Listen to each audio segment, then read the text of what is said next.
Get ready for the dictation. Dictation will start in 5 seconds. Start.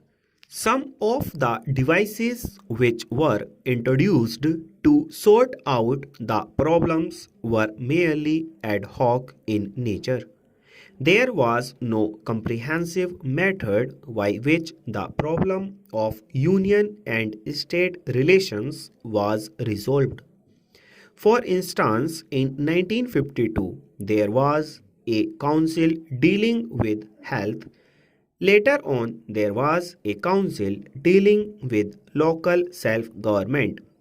Further, there was a body to deal with sales tax. These steps were ad hoc in nature.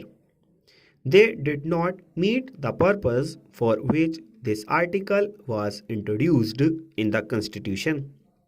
With the enormous increase in the responsibilities and functions of the governments, the conflict between the center and the states became more and more pronounced.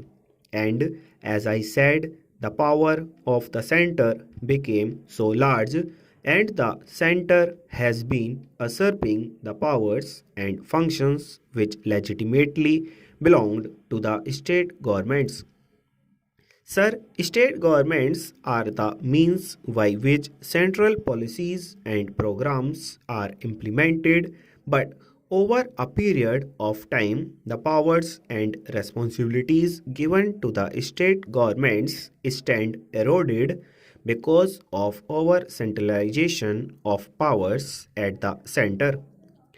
I may give an example. In the beginning, quite a large area of industry came in the jurisdiction of the state governments, but during the last 3 decades, nearly 85% of all the industries came under the center, only 15% remain with the central governments. In the case of taxation, all the flexible, elastic sources of revenue came under the purview of the center. The inelastic sources were given to the state governments.